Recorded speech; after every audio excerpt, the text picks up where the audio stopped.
팟캐스트의 산빨광땡 38세 김수민이 진행하는 김수민의 뉴스 밑장 1부 아베와 김수민. 네, 반갑습니다. 아니 뭐 참의원 선거 출마합니까? 일본 가서 내가 시의원 시절에 참 의원이긴 했죠. 얼마 전에 네. 38광땡 생일이라서 생일이었어요? 네. 네, 그렇습니다. 생일을 지나고 나서 처음 녹음하는 네, 그런 편인데 네, 오늘도 같이 해주신 분들 소개해드리겠습니다. 나도 유창한 앵커가 되고 싶다. 뉴스 밑장으로 조금씩 명성도 얻고 있다. 하지만 사투리를 고칠 수 없다. 그래서 방송인 모델을 자체 조달했다. 언론계의 반도체 소재 에칭가스 전용길. 반갑습니다. 제가 김수민 MC가 네. 없는 이 대구 경북 무대에서 방송인으로 장악하고 있습니다. 아니 요즘은 방송으로 이제 그 뉴스민 월급보다 방송 출연료로 먹고 살고 있다는. 아니 그거 벌어가지고 우리 기자들 월급 주는 거예요. 아니 자 방송 틀면 전용길이 나오더라고요. 요즘. 그 정도야. 대구 경북에 그런 많아요. 먹을 게. 먹을 게 많습니다. 라디오도 그렇고 네. 전용길 기자가 아주 방송 기자인 줄 알았어요. 틈새 이게- 시장인가? 네, 틈새 시장이에요. 경쟁자가 별로 없어요. 그건 그래. 왜냐하면 기자 롤이 필요한데 딴 기자들은 다 언론사에 신고해야 되고 부서가 바뀌기도 하고 네. 제때 방송 녹화 시간을 맞출 수 그렇죠. 없는데 네. 저는 자유롭기 때문에 전용기는 일단 오라 그러면 오니까 네. 빨리 와서 해 이러면 하니까. 네, 그리고 싼 맛에 좋습니다. 또 다른 출연자. 최저임금에 대해 쉽게 말하지 마라. 직원 10명 월급을 줘야 한다. 조금 올라버린 최저임금. 안도감과 아쉬움이 함께 밀려온다.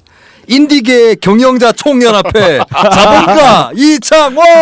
네, 전방위 독립문화예술단체 네. 2053 이창원입니다. 이 자리에 전통적이고 좁은 의미의 노동자는 아무도 없어. 나 프리랜서라서 그렇군요. 예, 저 같은 경우도 내가 노동자인지 자영업자인지 알 수가 없는 예, 그런 처지이기 때문에 최저임금이 난 그 청년 유니온 회원인데. 네, 나도 나 여기 이제 대구 경북 청년 유니온 조합원입니다. 저도 네. 저는 뭐 후원해 주려고 이제 조합원으로 있는데 문자가 네. 아침에 아쉽다고. 1ing 와가지고 아쉽다고. 나 같은 문자 받았네. 나는 아쉽다고 보면서 안도의 한숨을 쉬었습니다. 최저임금 문제는 가면 갈수록 묘해. 힘들어요. 더 묘해져. 힘들어요. 요번에 진짜. 또 그 사용자 위원이랑 근로자 위원 양쪽에서 반발하고 노동계 사용자계가 갑자기 같이 튀어오르는 그런 모습을 또 봤습니다. 그게 사실 최저임금 요번 적정 금액인지 아닌지 저는 이게 중요한 게 아니라 요걸 둘러싸고 있는 우리가 살고 있는 세계 그리고 일면적으로 해석할 수 없는 부분들 이런 부분에 대한 얘기를 딴 데서 나누시고요. 오늘은 좀 다른 얘기를 하도록 하겠습니다. 언젠가 한번 그냥 정말 이렇게 네. 얘기를 한번 했으면 야, 좋겠어요. 우리 한번 이번에. 토론 붙이자. 토론도 그렇고. 토론 붙이죠. 네. 누구랑 붙일까요? 그러니까 제조업 사업장에 네. 조금 있는 뭐 노동자나 민주노총 간부 말고 네. 알바, 음. 알바생이랑 진짜 빠듯하게 월급 주는 네. 난데 중소자본가 난 데스까. 빠듯하게 월급 주는. 그러면 데나. 알바만 데려오면 되겠네. 1대3으로 갈구는 진짜 청년 유니온을 불러야 되나? 갑자기 아이디어가 샘솟고 있네요. 자, 일단 사연 읽어드리면서 시작을 하겠습니다. 저희가 지난부 1부에 네. 민주노총 얘기를 다뤘잖아요. 그리고 그렇죠. 저는 사실 그 방송에서 제 예상과는 전혀 다르게 민주노총을 많이 비판하고 말았습니다. 네. 그 사연에 대한 의견 나왔습니다. 정기 후원자 분이시죠. 모두 함께 해요님. 오늘 뉴스 밑장 방송은 민주노총에서도 꼭 들었으면 좋겠어요. 라고 말씀을 하셨습니다. 그리고 탄력 근로제 뭐 이런 것들이 아니더라도 이미 노동자들이 과로로 건강을 잃어가고 있는데 이게 아니라 폭력 비난 보도만 되고 있는 것이 안타까웠다라고 또 얘기를 하셨습니다. 저희도 과로로 이 방송도 네. 유지되고 있는 방송입니다. 새벽 2시 21분을 지나고 있습니다. 근데 이 프로젝트는 사실 제조업 사업장 같은 데서 그 자리에서 반복된 동작을 하면서 오래 일하는 그건 또 아니잖아요. 굉장히 그렇죠. 또 어떻게 보면 전인적이고 예능적이고 약간 그런 노동이라서 조금 다르지 않을까. 노동은 노동입니다. 근데 노동도 엄청나게 다양한 부류의 노동들이 있어서 그것이 또 우리를 괴롭히고 있죠. 기준을 정하기가 힘들어. 어떤 분은 이제 민주노총에 대한 아주 부정적 의견을 남겨주셨어요. 지나가다 개누리 발견이라는 분이 민노총 생떼 부리면 다 해줘야 하나 민노처우 월급이랑 일하는 시간 함 공개합시다 하셨습니다. 생떼 부린다고 구속할 필요는 없죠. 맞습니다. 좀 다른 얘기를 해주신 것 같고요. 친하게 지내요님은 앞부분은 재미있었고 뒷부분은 유익했다. 최강인데?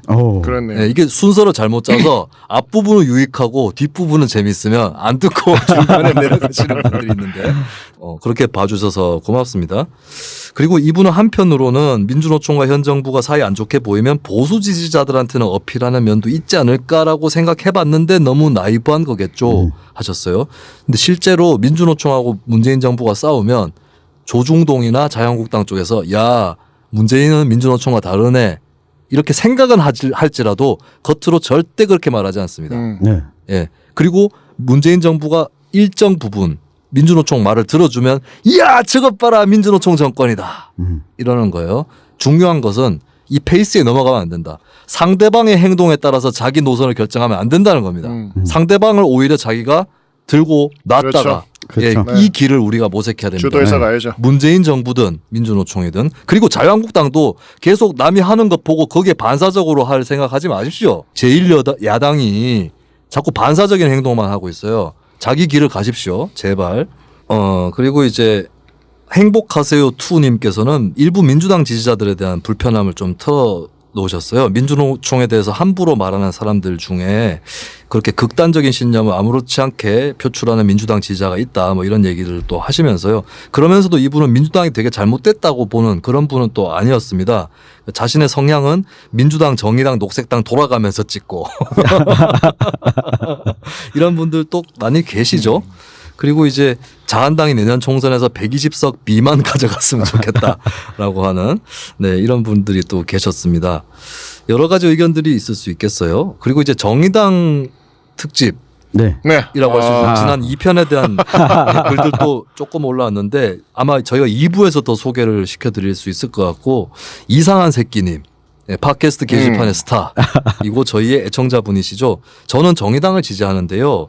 우리 동네는 자유한국당 강세 지역이라 그런지 정의당 시의원 국회의원 후보자들이 없어요 하셨는데 사실 오히려 자유한국당 강세 지역에서 정의당이 민주당을 꺾고 2당 구실을 하는 지역들이 대구에도 많이 있었죠. 그렇죠. 네. 근데 오히려 자유한국당 강세 지역임과 정의당 지지율이 반비례하는 경향이 생겼다는 것은 정의당과 민주당이 한 묶음이 되었고 정의당이 민주당과 차별성을 확보하지 못했다는 얘기가 됩니다. 예, 이게 정의당의 뼈아픈 현실이라는 거. 예, 그렇게 보시면 될 것 같고요. 그래도 그나마 더민주 2명의 후보가 이 지역 지방의원에서 당선이 됐다 이런 사연을 밝혀주시면서 아줌마들 표가 몰렸었던 것 같아요. 네, 그리고 수민 씨가 그 친구한테 조언 좀 해주세요. 뭐 이렇게 얘기하셨는데 저도 그 맘카페에서 초선될 때 굉장히 뜨거운 반응을 조금 받고 됐었습니다. 아 진짜요? 네네.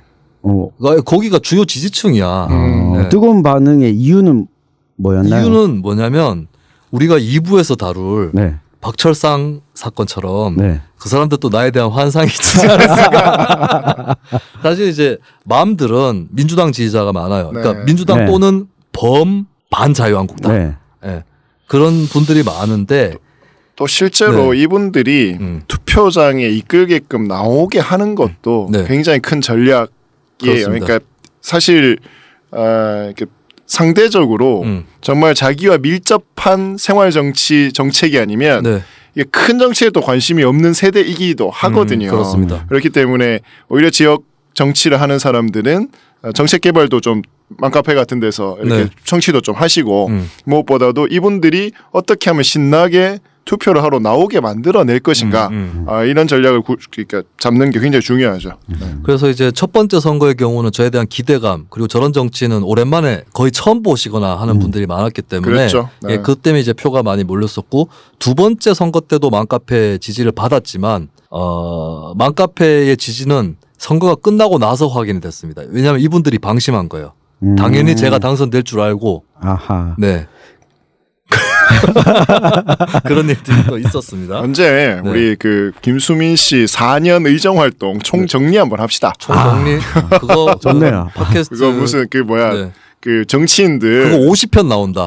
정치인들 하지마. 회고록 쓰잖아. 대통령 정도 아니 되면. 제가 그거 한번 의정 합시다. 활동 정리를 하기 위해서 순차적으로 기록들의 의존 더하기 기억력까지 해서 썼어요. 썼는데 6개월 앞에 그러니까 내가 4년 임기잖아요. 네. 6개월 동안 썼는데 그 분량이 어느 정도 나왔더라? 그러니까 이게 그 페이스대로 가면 책 3권이 나오게 생겼어. 이명박이야. 대통령의 시간처럼. 대통령 시간도 그 정도 안 돼. 의원의 시간이야. 제가 그걸로 뭐 책을 내거나 할 생각 없는 거는 어차피 안 볼 거야. 그래서 제 전략은 묶어서 그 경험을 내지 않고 다 파토래. 파편화. 파편화해서 그때그때 던지는 것으로. 네, 그런 식으로 하기로 결정을 했습니다. 그래서 제가 중간중간에 제 경험 얘기를 많이 하고 있죠, 여기서. 그리고 이제 서기 알바. 저희가 내기할 때마다 정리해 그렇죠. 주실 분. 네. 근데 이 정리하실 분이 제일조아님이신데 근데 여기 팟캐스트 게시판에 정리를 해놓으시면 뒤로 넘어가 버리기 때문에 네. 나무 위키를 누가 좀 만들어주세요. 그게 다 아카이브로 해놓는 것으로. 네. 네, 아, 옛날에 그럼- 제가 김용민 씨하고 이승원 씨랑 뉴스관장. 뉴스관장 할 때 그런 네. 식으로 했었거든요. 그리고 참고로 제가 김용민 씨하고 또 오창석 씨라는 분이 있습니다. 네. 세 사람이서 최저임금 액수 내기를 했어요. 음. 제가 이겼습니다. 예. 이- 김용민 씨하고는 그 전에도 최저임금 액수로 내기했는데 그때도 제가 이겼어요. 최저임금 액수 맞추는데 난 달인이라고 봐요. 그 문재인 정부의 페이스를 난 이미 읽었어. 나는 문재인 대통령이 대선 공약으로 2020년 10,000원 냈지만 제가 그때 얘기했어요. 절대 10,000원 못 간다. 이게 맞춘다는 거는 근사치. 네, 근사치. 근사치로. 근데 그 페이스를 내가 읽었다니까. 첫 해에 엄청 올리고 두 번째 해에도 꽤 많이 올리고 세 번째 해에는 안 올리다시피 할 것이다 그때부터. 그래서 난 결정적으로 최저임금이 나중에 가면은 별로 안 올라 있을 것이다. 예, 그렇게 봤어요. 그게 나쁘다는 건 아닙니다. 네. 나쁘다는 건 아니에요. 나도 잘 모르겠어. 페이스가 있어요. 근데 그 페이스를 읽은 거지. 좋고 싫고의 문제가 아니에요. 그래서 이제 제일조아님께서 정리를 해주시기로 했는데 그러면서 저희가 이제 다음 네. 총리 내기를 했었죠. 저는 정세균, 네. 천용길, 박지원, 네. 그다음에 이창원은 추미애 네. 이렇게 걸었습니다. 그리고 알바비는 김수민님과의 식사로 받겠습니다 하셨는데 굳이 그걸 꼭 받으셔야겠나요? 제가 식사 한번 해드리겠습니다 이분하고. 예. 뭐냐? 그러면서 워렌 버핏하고 식사 한번 하는 거 뭐 이런 거 비슷한 것 같은데. 자기를 청년 버핏으로. 여러분 이 얘기는 2부를 들어주시면 되겠습니다. 근데 이분이 경기도민이라고 하셨는데요. 경기도 어디지는 모르겠지만 어쨌든 뭐 밝혀주시면 혹은 본인의 이메일 주소를 어떻게 해야 되나? 내 이메일 주소를 남겨야 되나? 아무튼 좀 고민을 해보겠습니다. 아직 준비 안 돼 있는데 다음 회라도 말씀을 드리면 되니까요. 그리고 제일조아님 또 다른 댓글을 올리셨는데 지난번에 이창원 씨가 천집장을 혀 짧다라고. 네. 네. 야, 나 그 얘기를 할 줄을 몰랐어. 왜? 왜? 짧잖아. 금기에 봐. 뭐가 짧은데? 봐. 다 아는 사실인데 왜? 심지어 심지어 그걸 꺼낼 줄이야. 아니요. 네. 제가 KBS 1라디오에서 네. 방송에 출연해달라 캐스팅 요청이 왔을 때 혀가 짧은데 괜찮나요? 라고 제가 물어봤어요. 대구 KBS. 예. 네. 매일 나와요. 그래서. 그렇게 뭐 지장 있는 정도가 아니기 때문에 그래서 또 다 같이 빠이빠이야 노래를 잠깐 불렀었죠. 네. 근데 다 같이 아닙니다. 잘 들어보시면 제 음성은 섞여 있지 않습니다. 저는 예, 제일조아님이 노래 부르는 거 듣고 빵 터진 매력 있는 아저씨들 하셨는데 저는 빠집니다 거기서. 네, 저는 빠이빠이야에 제 목소리 썩지 않았고 그리고 결혼도 안 했고 애도 없고 나는 이 사람들하고 달라. 매력도 없고. 그렇지. 달라. 세대가 달라. 이건 실질적 세대가. 그리고 가만히 보니까 전용길 편집장은 더 문제야. 혀가 짧다 이게 문제야. 외모 비평을 해. 3인칭이든 앞에 있는 사람이든. 근데 이런 게 있어요. 미스 코리아 심사위원이라 해. 우리가 얼굴을 보면 네. 이 사람이 살아온 삶이 담겨져 있어요. 관상을 봐. 그 습성이 바로 노년층의 습성입니다. 전용길은 노년이야. 내가 오늘 동대구역 앞에서 전용길을 멀리서 봤는데 안경을 이렇게 쓰고 나왔더라고. 솔직히 이거 너무 기분 나쁘게 듣지 마세요. 진짜 늙어 보인다 이런 뜻이 아니야. 야, 저 사람 노인이다. 왜요? 딱 노인 필이 느껴지는 거야. 돋보기 쓴 노인 같은. 네. 그래서 전용길의 내면에 노인이 있어. 이거 나쁜 의미는 아닙니다. 약간 좀 애늙은이 같은 느낌은 있죠. 그리고 수읽기 이런 거에 되게 탁월해. 그렇죠. 바둑 잘 두지. 오목은 잘 둡니다. 바둑 배우세요. 배워보세요.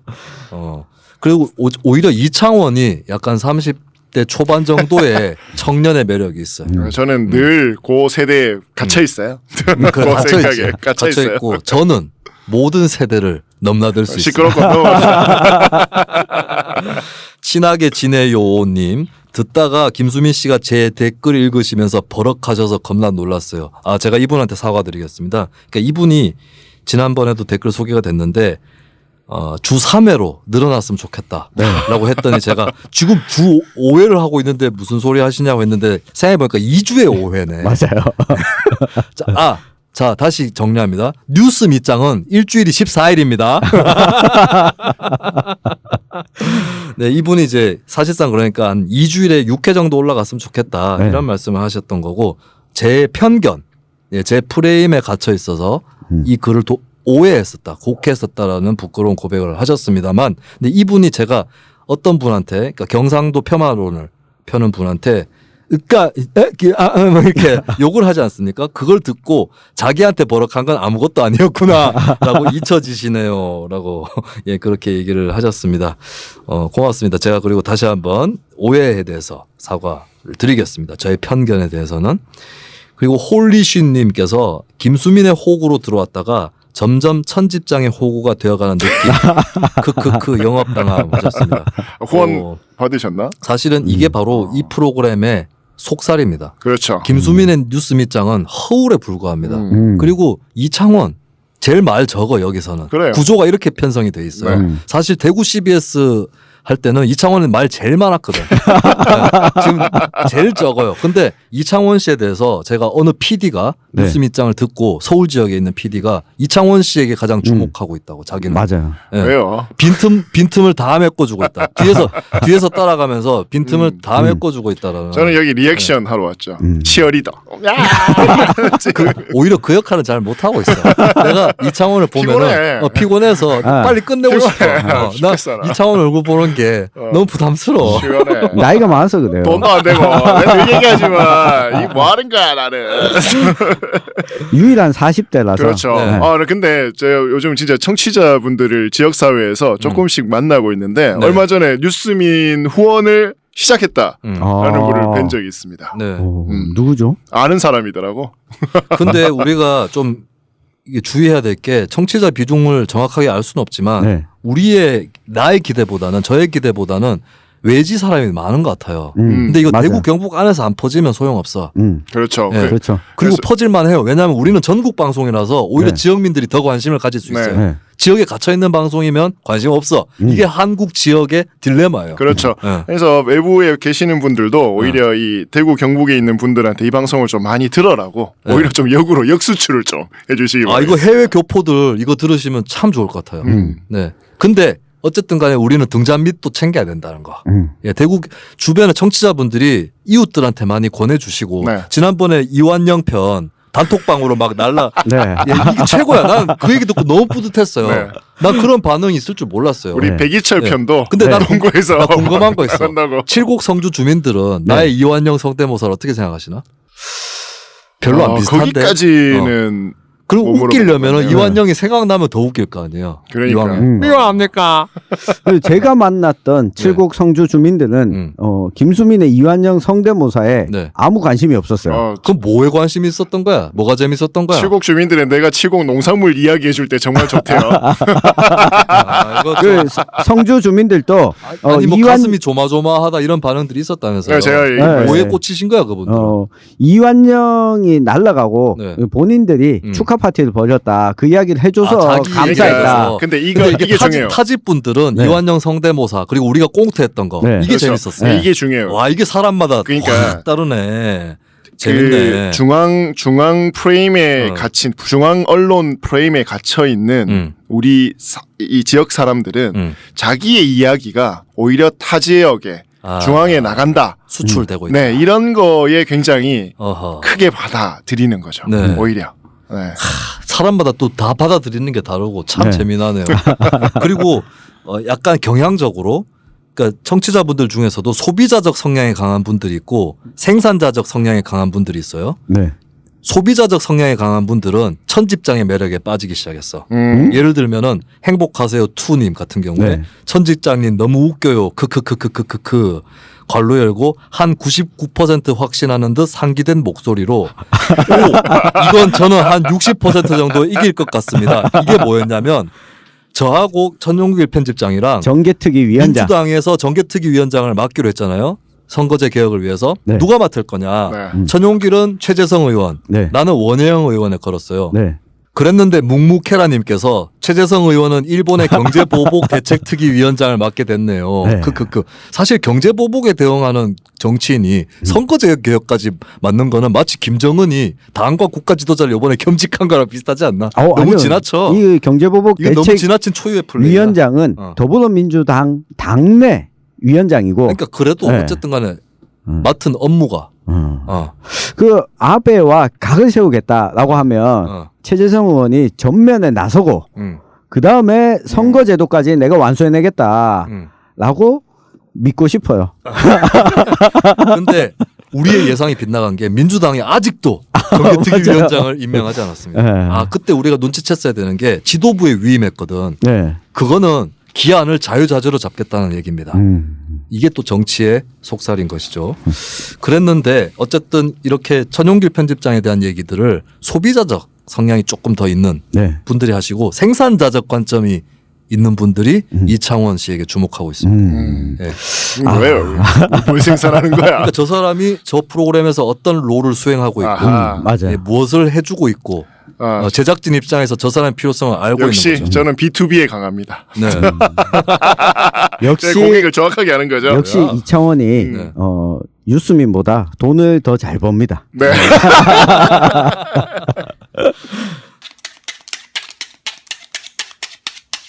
자, 오늘 주제는 유승준으로 시작합니다. 그리고 놀라운 퍼레이드가 펼쳐질 거라고 예고를 드리지만 어디로 튈지는 제가 알 수 없겠습니다. 유승준. 네. 뭐 자세하게 얘기하고 싶진 않고 어쨌든 뭐 들어오게 됐다고 하죠.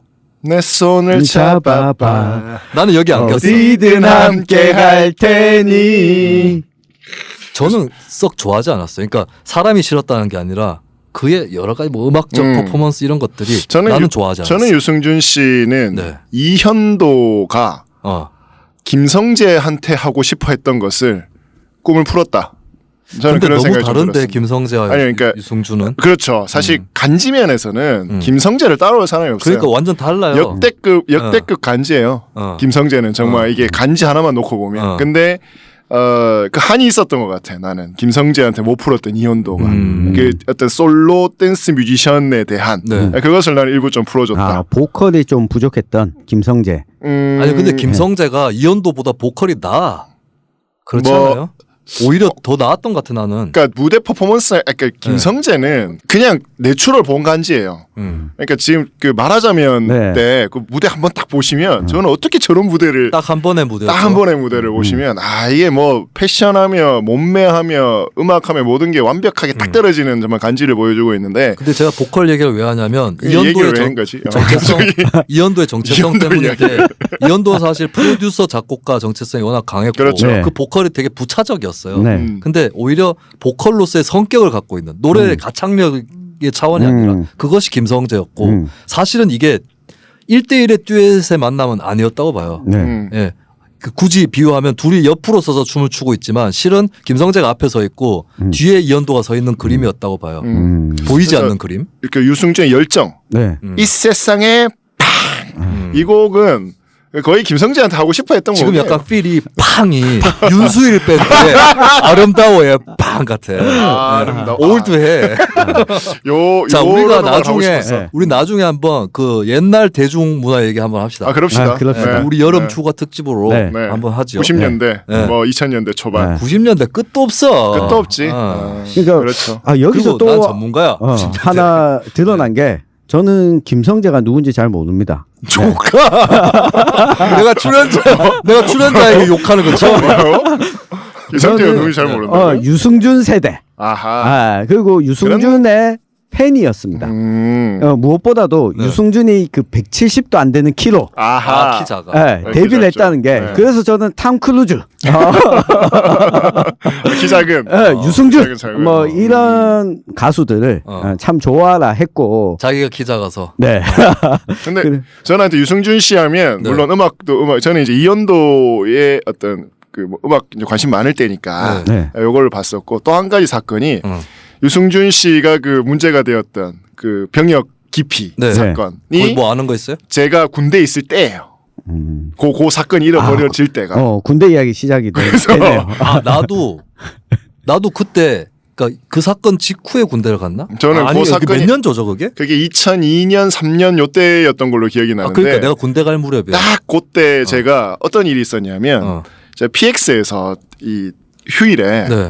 그 토요일이었나 뭐 정확하게 기억이 안 나요. 네. 토요일이 아니면 일요일이었는데 MBC 5시 뉴스 하잖아요. 네. 그 토요일 날 보면 네. 거기에 유승준이 병역 기피하고 나왔어. 네. 유승준 뉴스가 나왔어. 근데 제가 그때 이제 냉동 정확하게 만두 먹고 있었는데 일대에 유승준이 TV에 나오자마자 전국 8도에서 들을 수 있는 모든 욕을 그때 군인들이 한꺼번에 쏟아내는데 아 우리나라에 저런 욕도 있구나 제가 먹으면서 야 저렇게도 표현이 가능하구나 욕으로서. 그러니까 이 당시에 군인들이 느꼈던 그 뭐라 이렇게 이 증오 한 사람에 대한 증오는 야 무슨 북한군 와도 그 정도까지 증오를 이렇게 표출 안 했을 것 사실 같아요. 결정적인 거는 하나였어요. 사실 병역 비리에 연루된 연예인 너무 많습니다. 아, 그 사람도? 아, 그렇구나. 이런 생각이 들 정도예요. 되게 많습니다. 근데 유승준의 차이점은 스티븐 유였다는 거죠. 그렇지. 네. 스티븐 유도 있지. 그 오인용. 예, 여기 나왔던. 김창무였구나. 네. 맞아. 이름이 기억이 안 났어. 이병. 저기 하고 있습니다. 자, 어디까지? 어디까지 했지? 목소리 막 바뀌어요, 그 사람이. 그래서 이제 스티븐 유. 네, 이게 컸었는데 그래서 뭐 아 그게 다라고. 그때 뭘 알고 아니야. 있다고. 아니 근데 그때 진짜 군대에서 느낌은 아 증오의 끝판왕이었어요. 정말 모든 그렇겠죠. 욕이 나왔어. 다 나왔어요. 진짜. 사실 양심적 병역 거부하는 사람들한테 보다 훨씬 많이 욕했을걸? 그렇죠. 네. 네. 저는 사실 군대 갔더니 양심적 병역 거부자를 욕하는 그런 스님이 막 나서가지고 욕하고 예. 스님 좌유 그냥 그 뭐야 불경이나 읽어주고 가면 될 거 아니야. 왜 욕을 해? 근데 사실 거기 그 얘기에 별로 안 흔들리더라고. 나는 양심적 병역 거부에 대해서 그것 때문에 군대 가야 되는데 일부러 속이고 안 갈 거라고 사람들이 생각하는데 내가 훈련병 때 경험인데 애들 흔들리지 않았어요. 그냥 뭔데 그 사람들 이 정도 수준은 몇 명 있었는데 나는 그냥 하는 거야. 나는 솔직히 얘기해서 군대 가는 분들이 강제로 끌려갔다고 생각하는 게 아닐 수도 있다는 생각을 해요. 나름대로. 너무 힘들어서 강제로 끌려갔지 이렇게 얘기하는데 속마음은 진짜 내 공동체인데 나는 이걸 해야 되겠어라고 생각할 수도 있다고 봐요. 나는 인간에 대한 이타심이 인간의 본성이라고 얘기하는 게 아닙니다. 나 성선설론자 아니야. 예. 그리고 군대는 좋은 도피처이기도 합니다. 그렇죠. 헤어지면 가고 성적 떨어지면 가고 얼마나 좋아. 밥도 공짜로 줘. 우리나라 이 징병 문화를 바꾼 크게 바꾼 사람이 전 2명이라고 생각하는데 네. 하나가 이회창 그리고 하나가 네, 하나가 유승준. 이 두 명은 어떤 징병 문화 자체를 바꿔버린. 좋게 바꾼 걸까요? 나쁘게 뭐 바꾼 어찌됐건 간에 걸까요? 저는 병무청에서 이 사람들한테 감사해줘야 된다고 생각합니다. 그거는 병무청 문화를 바꾼 거 아닐까? 유승준이 그때 병무청 홍보대사였어요.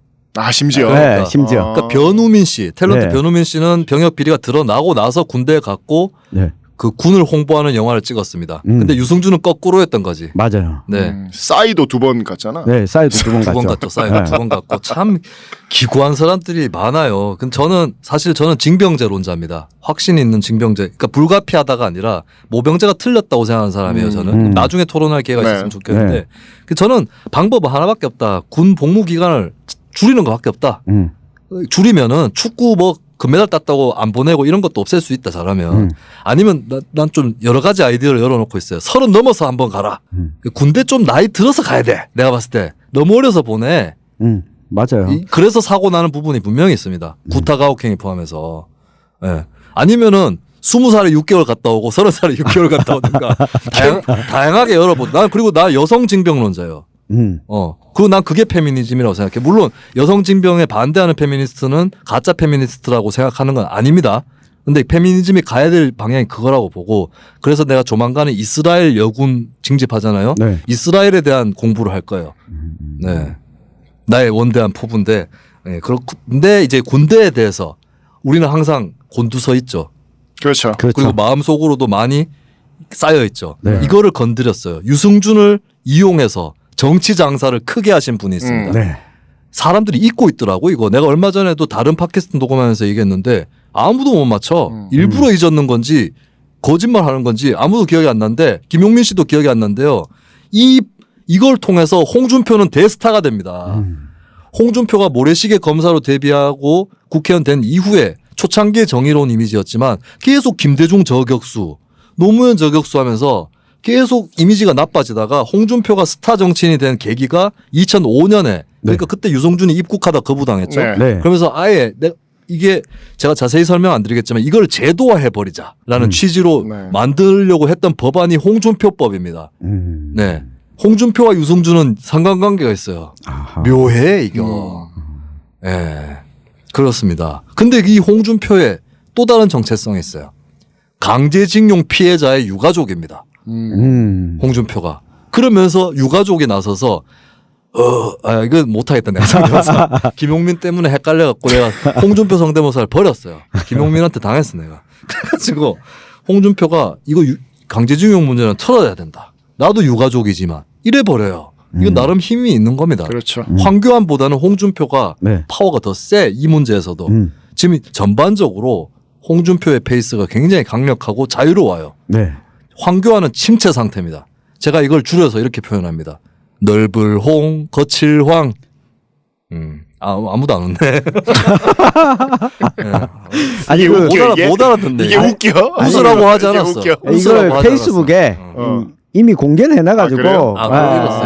그걸 다 보고 나니까 않았는데, 이창원 대표는 잊지도 않았는데 근데 웃기라고 한 얘기는 아니었어. 근데 아예 무반응이라서 그래서 공교롭게 난 홍준표가 계속 유승준이가 홍준표 갔어. 네. 아베 어떻게 가지? 이게 궁금해. 이게 어떻게 넘어가는 강제징용. 거야? 강제징용. 강제징용 얘기하잖아요. 아베는 가고도 남아. 야, 이건 뭐. 자, 지금 그래서 아베 정부가 일본에서 무역 규제, 수출 규제 카드를 꺼냈어요. 네. 이 내용을 보니까 나 이건 너무 수수께끼야 내용 자체가. 수출 규제 내용이 다 틀어 막아 버리겠어. 우리 너한테 수출 안 해. 이거 아니야 또. 맞아요. 그리고 강제징용에 대한 조치다라는 말을 또 안 해. 네. 누가 봐도 강제징용 같은데. 이 내용을 보면 이거예요. 그 수출을 할 때 허가를 내주는데 포괄적으로 되게 쉽게 허가 딱 내주고 기한 정해가지고 그동안은 계속 수출할 수 있도록. 네. 그러니까 한국을 화이트리스트 국가로 특별 대우, 극진한 대우를 우리는 해줬다. 네. 그런데 그거 안 해주겠다. 2003년 시점으로 돌아가겠다. 예. 근데 2003년 시점으로 돌아간다고 해봤자 계약별로 허가를 해주는 거거든요. 네. 그러니까 출하할 때마다 허가도 아니야. 계약할 때마다 허가예요. 그리고 허가 안 해준다고는 또 안 했어. 내가 봤을 때 이거 WTO 위반 아닙니다. 절대 아니야. 근데 일본 내에서도 WTO 위반 얘기가 나오고 자유무역에 배치된다고 얘기가 나와요. 근데 자유무역, 보호무역 이거 기준이 뭡니까? 나는 이 개념 자체가 이상해요. 트럼프가 자유무역을 방해한다고 얘기를 하고 있잖아요. 네. 근데 트럼프가 노리는 게 뭐냐?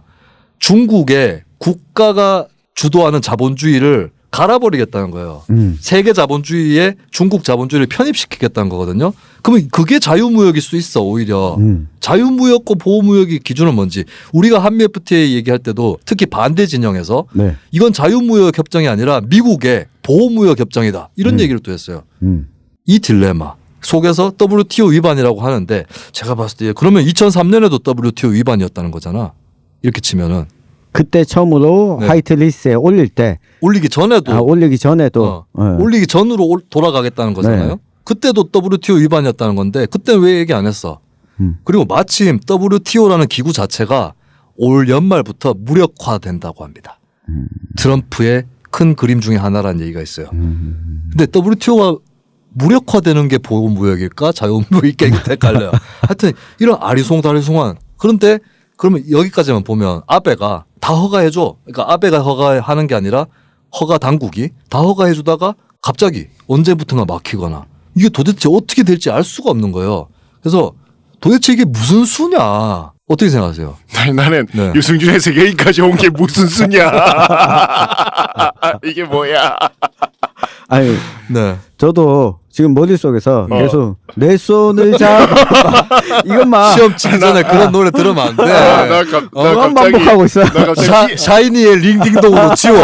일단 샤이니의 링딩동을 생각해. 자, 다 같이 링딩동 링딩동 링딩딩. 아니 나한 10몇 년 전에 들었던 그 PX에서 들었던 욕들이 다시 이렇게 스멀스멀 올라오는 것 같아. 이제 나 혼자 달리고 있구나. 지금.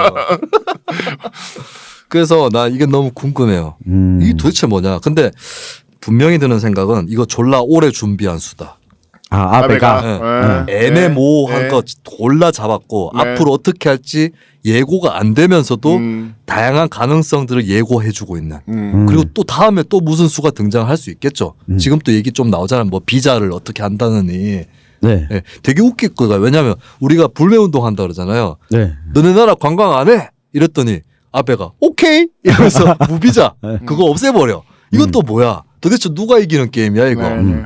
아, 그러니까 저는 아베가 오랫동안 생각을 해서 던진 패다라는 네. 것에는 동의를 합니다. 그러니까 그렇지 않으면 이렇게까지 안 했을 거예요. 그리고 충분히 지금 한국 내에서 어떻게 보면 이 좌충우돌하고 있는 것까지도 저는 다 계산을 했었을 거다라고 그렇죠. 생각을 합니다. 네. 네. 그리고 경우의 수별로 다 시나리오 있을 거야. 네. 우리 정부도 마찬가지야. 그건. 그렇죠. 네. 저는 조금 다른 측면에서 네. 이 아베의 전략을 봤는데 그 삼성의 이재용 부회장이 만나러 갔잖아요. 그렇죠. 네. 그리고 삼성은 좀 일본 이미지가 있죠. 네. 아무래도. 그러니까 왜 갔을까라고 했을 때 삼성을 포함한 아베 정부 그리고 트럼프 대통령까지 그 세계 자본주의 체제 아래에서 대한민국에서 아직도 반도체를 직접 생산하고 있고 이 기술을 대한민국 정부 보호 아래, 관할 아래 좀 독점하고 있는 것들을 이제 한국에서 한반도에서 반도체 생산하지 마라. 타국으로 이전하고 공장을 옮겨가고 밖으로 나가라. 그래서 세계 자본주의 시장 아래에서 이 반도체 생산하는 역할을 담당하는 특히 D램 분야를 한국에서 독점하지 마라. 그래서 네. 그게 누구의 의도라는 거예요? 그러니까 아베를 포함해서 네. 한국의 재벌 기업들도 네. 이참에 우리도 선택을 이렇게 할 수밖에 없었다. 이 동남아나 다른 지역으로 공장을 이전하고 법인을 그 현지 법인화된 공장에서 이 반도체 상당수를 생산하게 되고 이쪽으로 일본에서 생산한 원재료들을 수출하는 방식으로 네. 푸는 거죠. 그러니까 한국의 재벌들과 아베와 어느 정도 교감이 있는 가운데서 그러니까 한국 정치적 이득과 더불어서 그럼 아베가 노리는 건 뭐예요? 아베가 노리는 거는 한국 경제에 초토합니까? 한국 경제 초토화는 아니죠. 그러니까 이 뭐 에칭가스를 비롯해서 네. 이 원자재는 일본 정부가 가지고 있으니까 한국이 아닌 다른 곳에서 수출할 수 있는 통로를 일본 정부는 다변화하겠다라고 하는 게 아닐까. 난 갑자기 제 얘기 들으니까 얼마 전에 트럼프가 네. 우리나라 와서 네. 기흥 그 삼성전자 건물 보고 저 건물 뭐냐? 네. 라고 물어봤대잖아요. 나 이것도 연결되는 것 같아 갑자기. 그렇지. 천 기자 얘기를 들어보니까 충분히 뭐 이게 지금 작게 보면 한국과 그 일본의 어떤 경제 싸움이라고 볼 수 있는데 네. 넓게 보자면 자본주의 이 네. 시장 경제에 대한 재편, 네. 시장 네. 질서를 좀 전 재편하겠다. 지구적 재편. 를 일단 동북아시아에서부터 네. 일단 한번 새롭게 시작을 해본다라는 것으로도 볼 수 있을 것 네. 같네요. 그게 아베 뒤에 트럼프가 있나? 뭐 아베 뒤에 트럼프가 아니 있다기보다는 사람들이 나는 네. 조금 어처구니 없는 네. 게 트럼프는 문재인 편을 들어줄 거다. 김정은이랑 대화하기 위해서. 그런 게 어딨어? 그런 게 어딨어요? 완전 다 맞물려 있는데 그런 그런 게 게 어딨어. 자기 필요할 땐 그거는- 여기서 먹고 그거는 하는 무슨 거죠. 병이라 그러지 왜? 그러니까 자기가 주인공이라고 생각하는 병? 히로인병? 연극성 인격 장애. 아니 그런 의료적인 거 말고 주인공병? 뭐 이렇게 표현하나? 뭐 하여튼 왕자병? 그러니까 지금 그러니까 5G와 4차 산업혁명의 주도권을 네. 어찌됐건 미국과 중국이 좀 세게 붙고 있는 거잖아요. 이게 또 무역 전쟁도 사실 그거거든. 따지고 놓고 보면 화웨이 같은 애들 우리는 그냥 죽여버릴 수 있다 이런 거를 막 보여주고 있는 거잖아. 근데 그게 또 겉으로 드러나는 게 주요 전쟁인 건지 뒤에 다른 게 있는 건지 헷갈려 죽겠어. 그렇죠. 그거를 오히려 이 프레임도 가능하네요. 중국 대 한국. 그러니까 한국과 중국이 하나를 묶이고 일본과 그 미국이 하나를 묶여가지고 이거 나 위험하다 이거. 이렇게까지도 들여다볼 수 있는 생각이 나 좀 겁난다. 네. 그리고 조선일보가 네네. 아베 정부의 이렇게 나오는 이유를 분석하면서 네. 주 52시간제 이야기를 꺼내요. 이걸 왜 꺼내겠어요? 이상한데 그거는 주 52시간이랑 상관이 있어요? 상관이 있죠. 그 한국에서는 주 52시간 때문에 네. 중소기업들 이 부품을 납품하는 업체들이 여기에서 단가 맞추기 어렵다. 그러니까 이 최저임금도 오르고 네. 최저임금과 주 52시간 공격하는 걸 한데 묶어보면 그렇지. 공장 이전해라. 한국 정부 이 정부 하에서는 이 기업들이 여기서 살아남을 수 없다. 그 밖으로 나가라. 근데 삼성과 SK, LG가 반응하는 거 보면 우리 당분간은 크게 문제 없습니다. 그렇지만 시간이 좀 더 길어지면 다른 대책을 마련해야 됩니다. 라고 이야기하는 과정을 보면 뭔가 우리는 대응을 위해서 준비하고 있는데 정부가 나서서 이걸 해결하지 못한다면 우리는 다른 대책이 뭐냐. 자체적인 원료 생산일 수도 있겠지만 이것보다 더 겁나는 거는 해외로 공장 이전하겠다.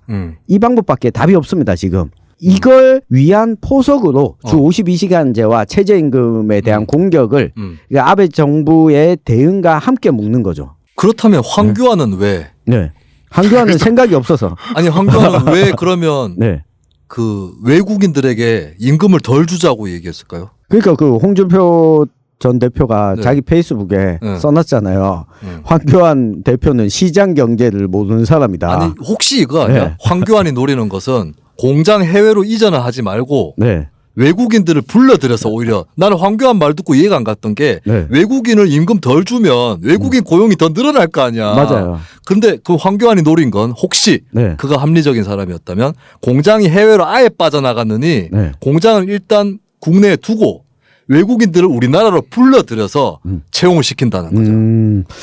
그러니까 이창원 대표가 언급했던 그러면 것 중에 결국에 하나가 외국인들이 그나마 예를 들면 네. 국내에 머물면서 돈을 또 쓸 거 아니야. 뭐 어느 정도 효과가 있는지 떠나서 네. 혹시 황교안이 그런 생각을 했을까? 그러니까 실제 지금 그 구미와 관련된 얘기인데 구미형 일자리에 LG화학이 배터리 공장을 짓겠다라고 하면서 지금 뭐 이야기를 하고 있는데 이게 오게 된 배경도 보면 LG가 폴란드에서 공장을 확장하려고 했었는데 네. 이 부분이 그러니까 핵심 기술들이 다 외국 공장에 나가 있게 되니까 여러모로 불리한 면이 많았던 거예요. 그래서 핵심 기술 공정을 이제 우리가 자꾸 빼지 말고 내부에 둬야 되겠다라고 하는 측면에서 네. 이 구명 일자리가 추진되고 있는 배경도 있거든요.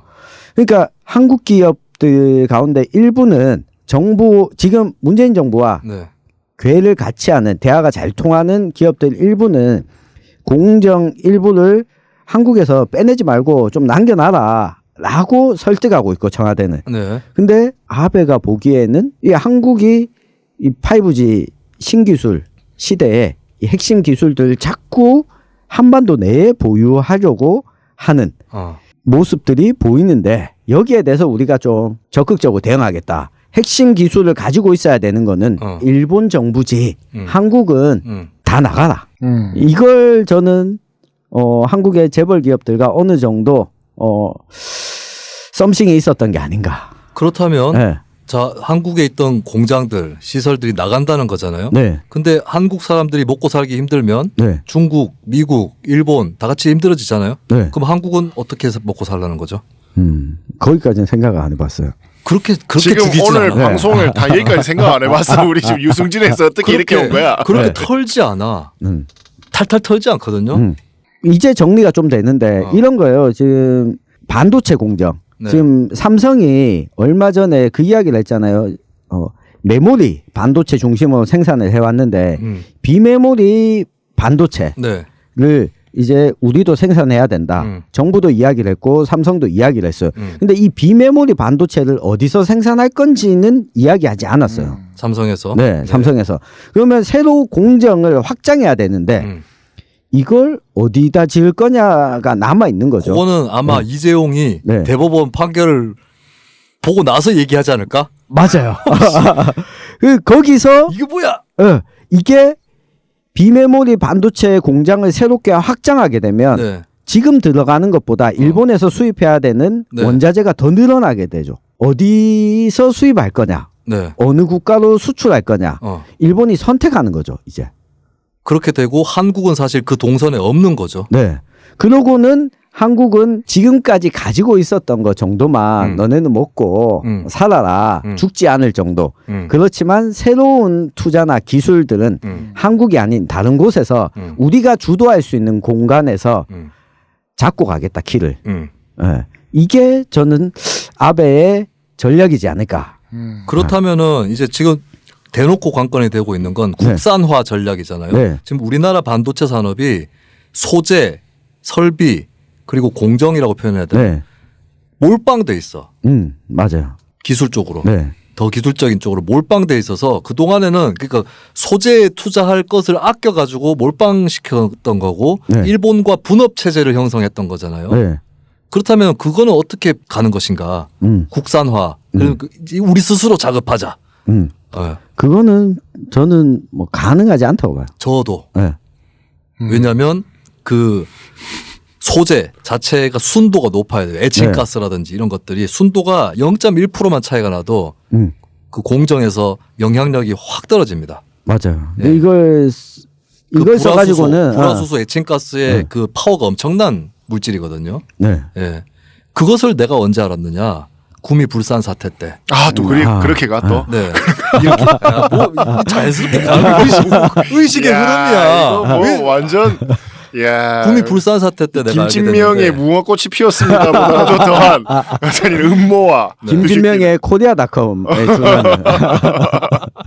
아 그런 거야 김진명 소설이? 네. 저는 김진명 소설하고는 담을 쌓아버렸어요. 그리고 솔직히 저는 김진명 형편없는 작가라고 생각합니다. 네. 저도 좀 그런 생각은 있어요. 그리고 네. 김진명이 뭐 박근혜에 대해서 안 좋은 소리 하던데 네. 김진명이 쓴 무궁화 꽃이 피었습니다. 그 소설이 박정희를 띄워준 소설이에요. 그렇죠. 그리고 그렇죠. 김진명의 논리와 사상은 조선일보하고 또 달라. 김진명이 약간 86세대 감상적 민족주의가 있어. 맞아요. 네, 그래서 박정희가 더 뜬 거예요. 제가 초등학교 3학년 때 무궁화꽃이 피었습니다를 네. 읽고 박정희의 적극적인 팬이 됐고 열렬한 지지자가 됐죠. 그렇죠. 그 박정희란 존재도 참 묘해. 그러니까 친일적인 것도 있고 반일적인 것도 있어요. 박정희 존재가. 박정희는 이게 그렇습니다. 박정희를 예. 쉽게 해석할 수 맞습니다. 없어. 예. 난 박정희에 비판적이었지만 난 거의 10살 때부터 비판적이었거든요. 구미 태생인데 내가. 근데 내가 계속 박정희를 공부할수록 재밌어요, 솔직히. 그렇죠. 네. 이렇게 뭐라고 하나로 퉁칠 수 있는 인물이 아니야. 이렇게 얘기하면 내가 박정희를 좋게 얘기하는 것 같지? 맞춰봐라. 내가 그래도 박정희 기념사업에 그렇게 저항했던 인물 아닙니까? 구미에서 못하게 하려고. 예. 근데 내가 솔직히 양심 고백을 하자면 진짜 못하게 하려고 저항했는 건지 내 자신의 뛰어남. 을 보여주기 위해서 사실은 내가 약간 시범 케이스로 박정희를 때린 게 있어요. 내가 간이 얼마나 내가 박정희급이다. 아니야 그건 아니에요. 그건 아니에요. 절대 아닙니다. 그럴 수가 없어. 근데 내가 이제 무소속으로 시의원이 됐거든요. 네. 온갖 오해들이 있는 거예요. 오해가 너무 많으니까 너무 다양한 갈래야. 저 사람은 빨갱인데 무소속으로 위장해서 나왔다. 부터 시작해서 어떤 사람은 성향이 없는 사람이다. 봉사꾼이다. 나를 그렇게 봐. 네. 어떤 사람은 나를 한나라당에 곧 들어가지 않겠냐. 이렇게 보는 거야. 또 어떤 사람은 민주당 가겠지. 네. 뭐야 도대체. 그리고 막 소문이 막 한나라당에서 나한테 영입 제의를 4번 했다는 거예요. 한 번도 안 왔어. 중간에 배달 사고가 났나? 그래서 내가 이거 도저히 안 되겠다. 도저히 안 되겠고 약간 만만하게 보는 사람도 있고 그리고 내가 선거 끝나고 급격하게 살이 쪄서 둥글둥글해졌어요. 하나 잡아서 조져야겠다고 생각했어요. 그리고 나는 그 조져야 될 것으로 박정희를 선택한 겁니다. 제일 센 놈, 두목. 그것도 세상에 없는 두목을. 예. 그러고 나서 나에 대한 그 불명확한 이미지들이 많이 정리되기 시작합니다. 그 와중에 또 구미에서 불산 누출 사고가 그거는 한참 뒤인데 네. 그거는 제 의정 중반기고 네. 제가 초반기에 박정희랑 붙어버리죠. 그 중반기로 갈수록 이제 조금 사람들이 실물로 느껴지는 역사적 주제라고 느껴지는 거 말고 네. 거기에 접근을 하게 되고 제가 이제 사실 나는 녹색보다는 처음에 복지, 문화, 노동 정도까지 이렇게 약간 변천이 있었는데 네. 내가 녹색으로 들어가게 된 결정적 계기가 2가지입니다. 구미 단수 사태하고 2011년, 2012년 구미 불산 사태입니다. 예. 이게 사실은 후쿠시마를 살짝 맛본 듯한 예, 그런 경험이었거든요. 구미 불산 사태 2012년 추석 연휴 직전에 일어났는데 이게 구미의 환경운동이 잘 안 돼 있는 도시입니다. 네. 보통 공단 도시는 환경운동이 발달해요, 거꾸로. 맞아요. 근데 구미는 환경운동이 발달하지 않습니다. 왜? 구미 사람들은 자기가 이 지역에 오래 살 거라고 생각하지 않으며 대다수가 자기가 지역 주민으로서 의식이 별로 없어요. 터잡고 산다고 생각을 해야 환경운동이 발전을 해요. 근데 울산, 거제 네. 차라리 중공업 단지면 공장 어디 띠갖고 막 못 옮기잖아. 네. 그러고 나서 보니까 그렇다면 만약에 반도체 공장 이런 거 빠져나가면 네. 조선산업 이런 비중이 커지겠네 우리나라에서. 그렇죠. 문재인 대통령은 조선산업을 정리할 생각은 없는 것 같아요.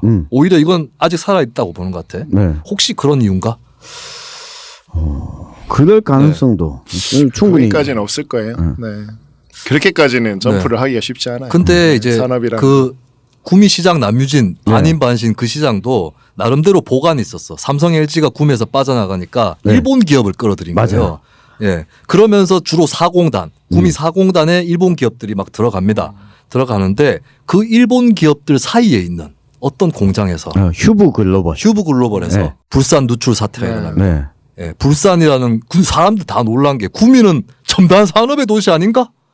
그 뭐야 이게 무슨 물질이야? 화학공단도 아니고 우리가 착각했던 거지. 반도체 산업은 깨끗하고 완전 기술적이고 이런 건 줄 알았는데 그 불산이라는 졸라 위험한 물질 이거 실험실에서 다뤄본 사람들 다 알고 공장 사람들 다 알아요. 맞아.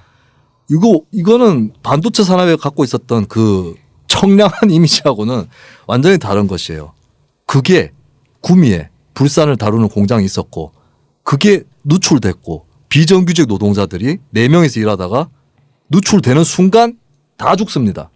그 맞아. CCTV가 남아있고 네. 기자들과 경찰을 같이 봤어. 네. 끔찍합니다. 이제 뭐 사람이 자세히 나오진 않아요. 근데 바로 그 연기를 맞고 이렇게 딱 쓰러지는 그 장면 자체가 처참한 장면이에요. 제가 그분들 49제에도 절에 갔었는데 구미 도리사에. 그리고 이상한 것이 바로 옆에 농촌이야. 이게 우리나라고 구미고 대한민국 경상북도였던 거예요.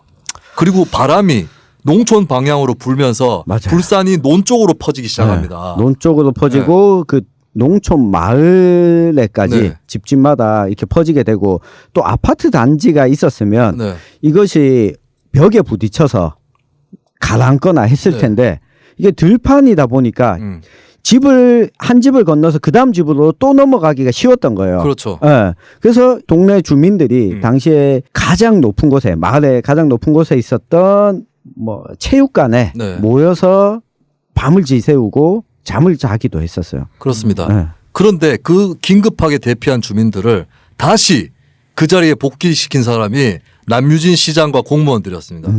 그리고 이 문제에 대해서 끝까지 사과하지 않았어요. 맞아요. 예. 제가 다시 대피해야 된다라고 긴급 성명을 내고 네.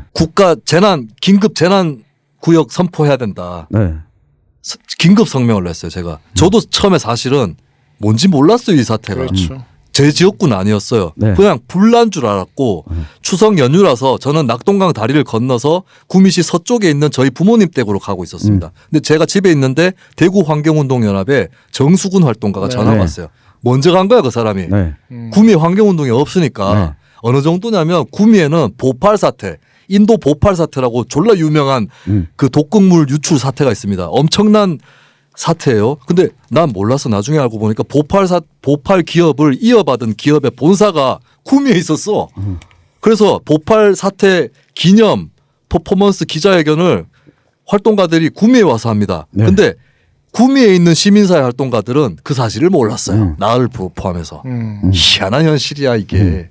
그러다가 이제 제가 그 사태를 맞이했는데 야 내가 진짜 공단지대와 농업지대 사이에 서 있었어요. 현장에 가서 정수근 활동가 말을 듣고 갔는데 나는 누구며 여기는 어딘가.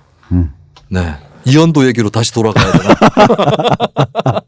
아까 유승준 할 때 나왔던 이현도 얘기로 다시 돌아갈까요? 결국엔 뭐였냐. 그때 시민사회 단체와 온갖 사람들이 다 무슨 얘기를 했냐면 불산 공장 규제 강화해야 된다. 어떻게 사람이 사는 바로 옆에 있을 수 있냐. 그 얘기를 했습니다. 다들. 그리고 그 얘기에 대해서 아무도 대놓고 그건 틀렸다라고 반박할 수 있는 사람은 별로 없었습니다. 맞아요. 하지 못할 뿐. 네. 규제를 적극 강화하지. 근데 조금 강화된 부분이 또 있어요. 네. 그런데 이번에 사람들이 얘기하잖아. 에칭가스 국산화하면 된다고. 그거 불산 공장 더 짓겠다는 얘기입니다. 어떡할 거야? 난 반댈세. 정치자분들은 각자 판단해 보십시오.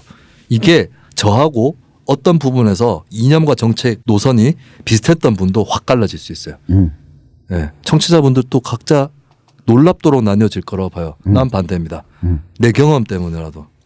그냥 일본에서 만들던 거 이미 잘 만들어 놓은 거 갖고 오는 게 좋겠다는 생각이 드는데 러시아에서 한국 정부에 그걸 주겠다고 제안했다는 그런 기사가 떴어요. 네. 근데 이게 넘어가기 쉽지 않은 게 아까 제가 얘기했지만 순도.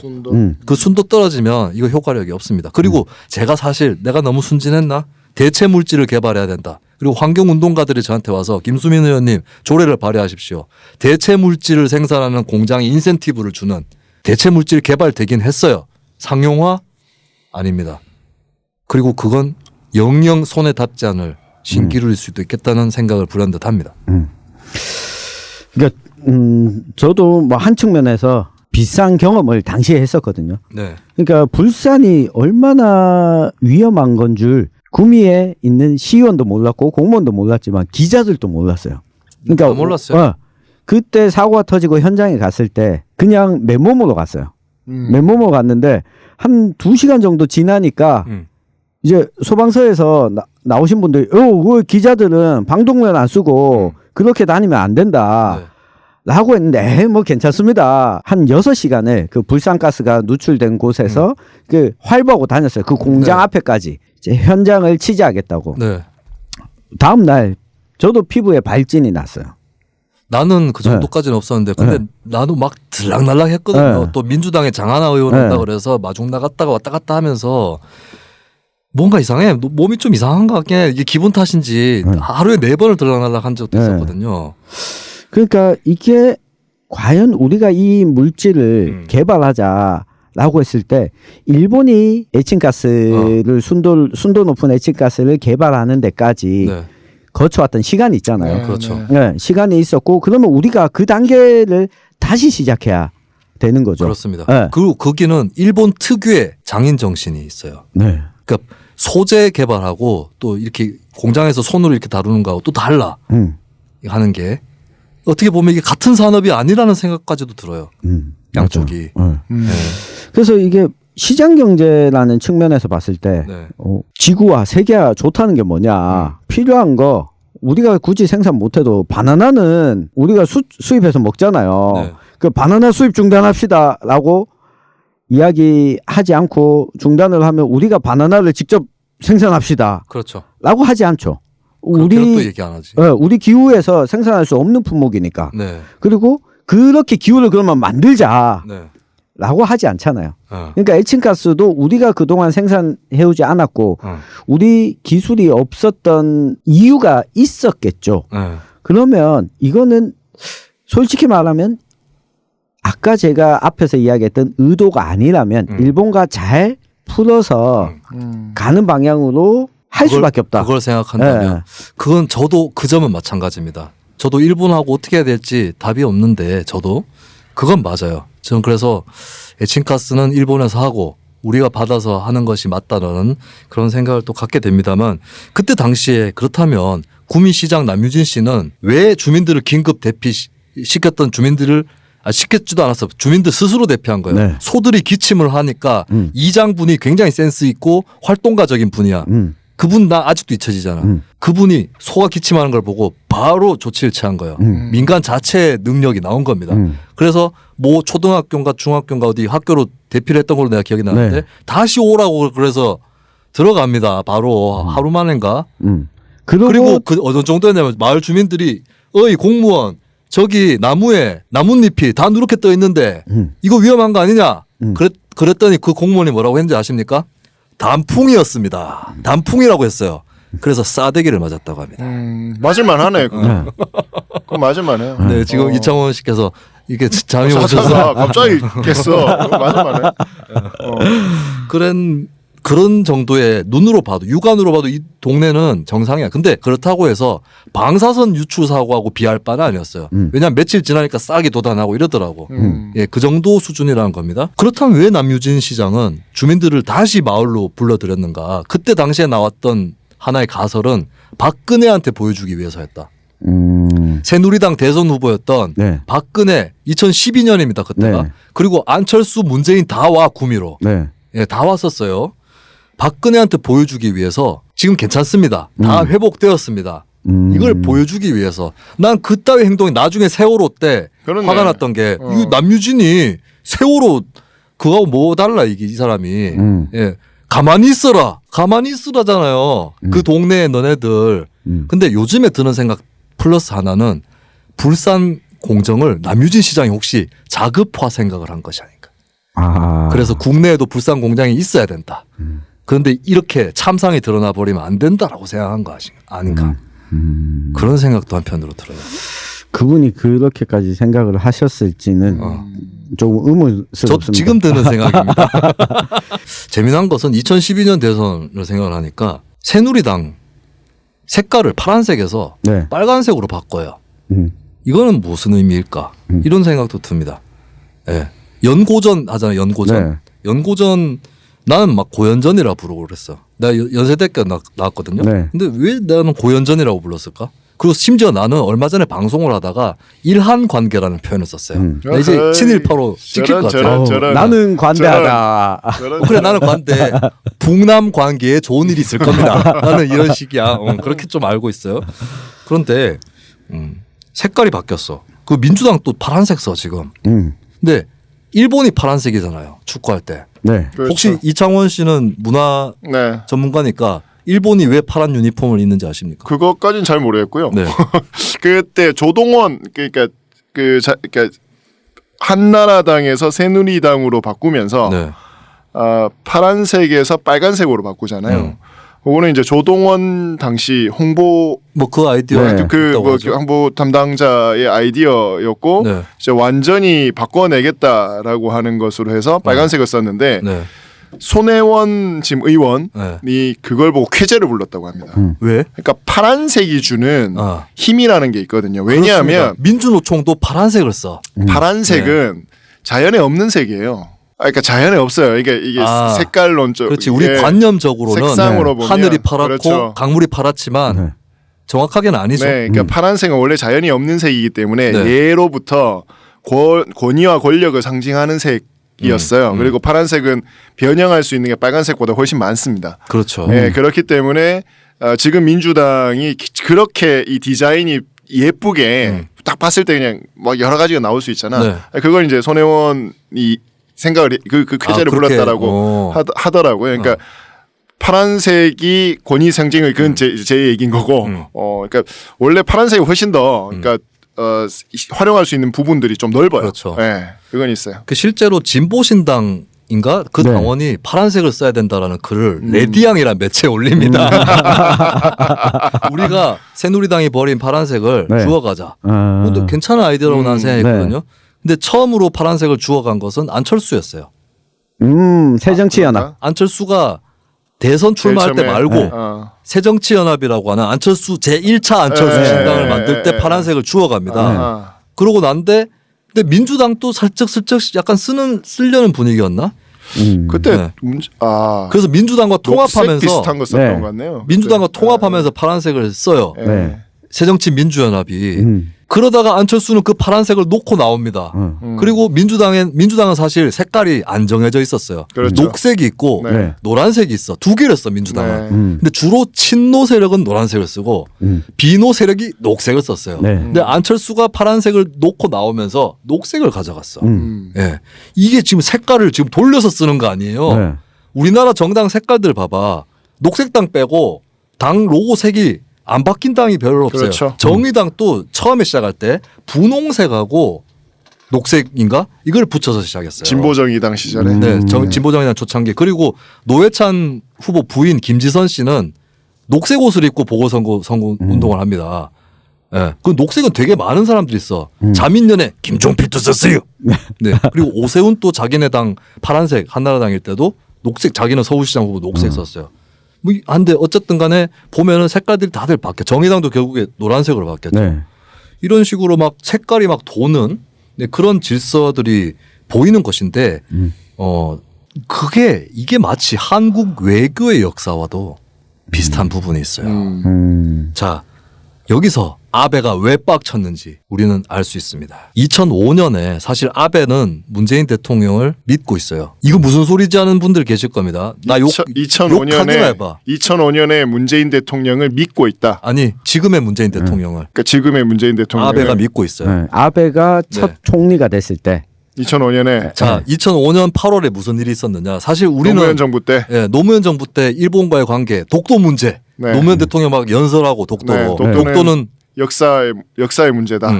자, 2005년 8월에 무슨 일이 있었는지 아십니까? 2005년 8월이면 제가 첫사랑과 첫사랑은 아니겠지. 제가 대학 14번째 사랑과 헤어졌지. 제가 대학 졸업할 때인데 열심히 이제 일하고 있을 때. 네, 2005년 3월에 3.1절이죠. 그때 네. 노무현 대통령이 굉장히 강경한 대결적 자세를 취합니다. 일본과. 2005년 8월에 일본과 한국 간의 합의가 있었는데요. 방금도 내가 일본과 한국이라고 표현해 주잖아. 일부러 그런 거야. 일본 좋아해서 그런 거 아닙니다. 조선일보네요. 미국과 북한. 나 일본 미워합니다.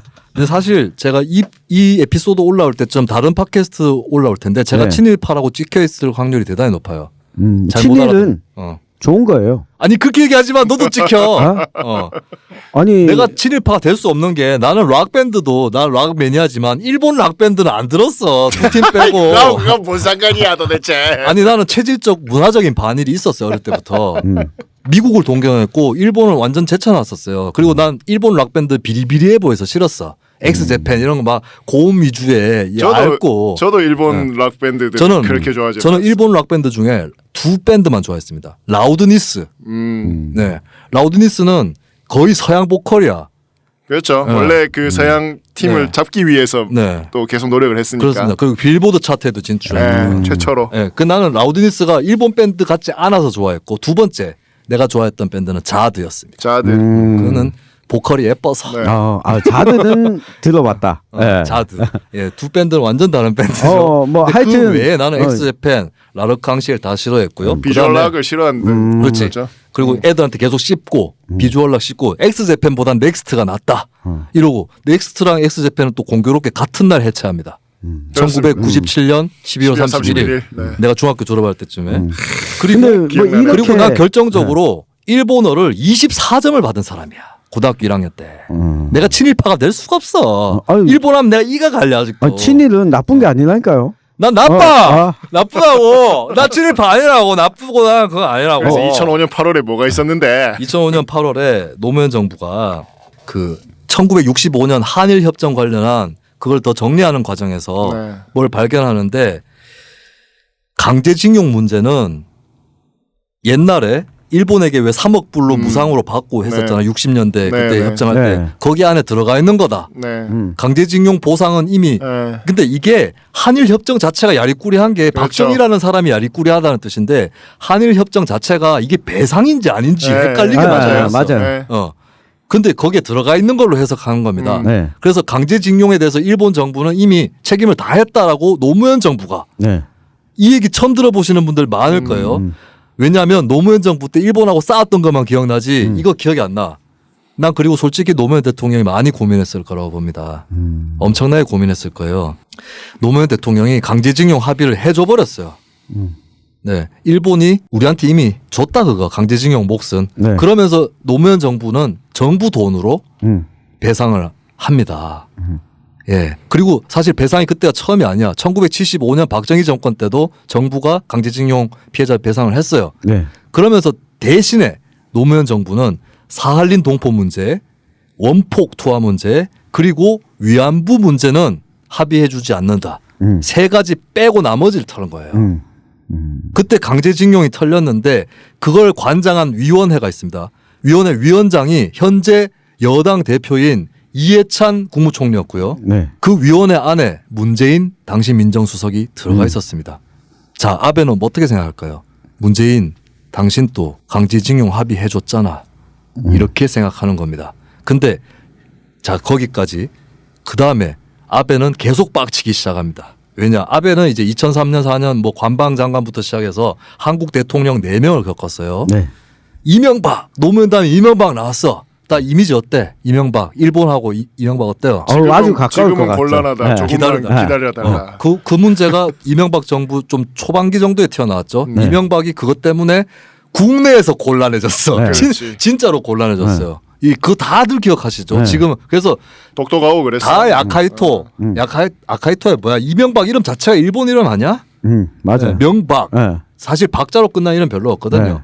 그게 잘못했다는 얘기는 아닙니다. 아마도 이명박 씨 부모님이 이제 일본 세상이고 우리도 일본인이다. 그리고 오사카에서 태어났잖아. 네. 너는 일본인으로 살아라. 그런 걸로 지어졌을 거예요.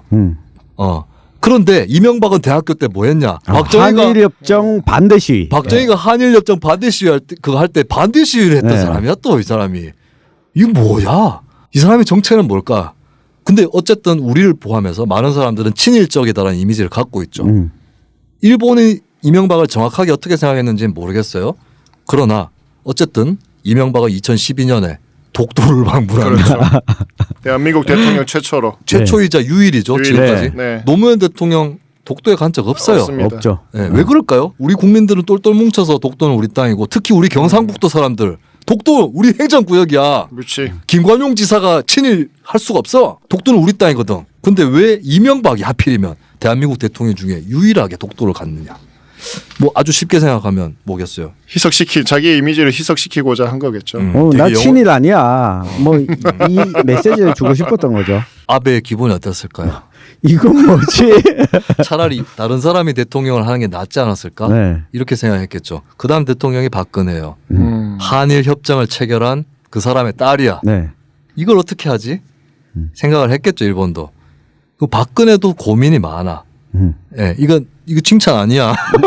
고민이 많죠 당연히 대통령 하면. 박근혜는 뭐 그냥 최순실이 알아서 다 하라고 맡겼다. 우리 호구아트 학교에서 얘기했죠. 네. 최순실의 꼭두각시가 박근혜가 아니라 박근혜 시중드는 사람이 최순실이었다고. 맞아요. 그리고 분명히 주의해야 됩니다.